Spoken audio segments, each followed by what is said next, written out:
Alright mga kabisdak. Yan, gawaan po natin ng video ito kasi sa tingin ko mga kabisdak, nag-uumpisa na itong season. 14 piraso po ito. Ibali, dalawang estudyante po ito. Yan, sa isang estudyante ay 7 piraso. Tapos 7 piraso din po ito. Ayan po.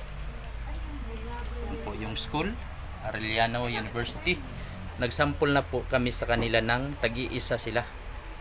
So ito yung sample namin na ginawa. Ito po ay na-approve na daw sa professor nila. Kaya yung 7 dinala din nila para kibali 8 po kasi bawat isa sa kanila. 8 hardbound. Yan po yung nakalagay sa gilid.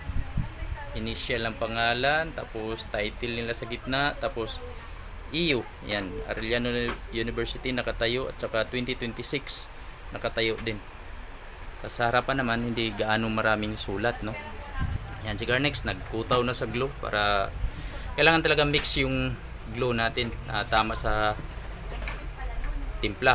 Kasi pag sobrang tigas naman yan, hindi nahaluan ng tubig masyado, ay napakatigas ibras. Aldo na naman tayo ngayong araw mga kabista. Medyo marami-rami na ito. Good.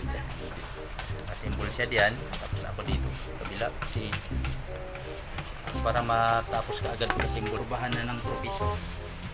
So nanigurado din yung mga estudyante bago nila ipagawa lahat, pina-approve mo nila sa professor.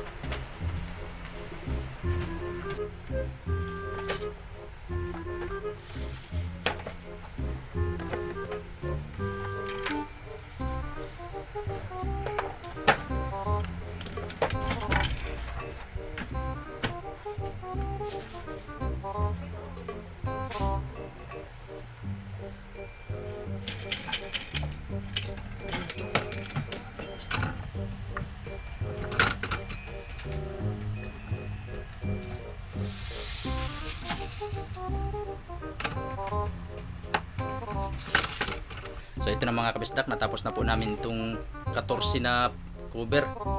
Yan, so ang papel nito ay naka-ready na rin. Alright, so ito na yung papel niya. Naka-ready na, naka-cut na. So ito, may dumating na naman na ito, suki namin to sa PNP. Yan. Alright, 8 peraso po yan. So ang dami-dami ng dumating mga kabisdak ko. Ito pa. Yan, may cover na, kulay green po. So ngayon talagang month na to at saka sa May, June, yan. Yun po yung season talaga ng hardbound, yung mga thesis hardbound. So abang-abang lang tayo. So ito na nga yung mga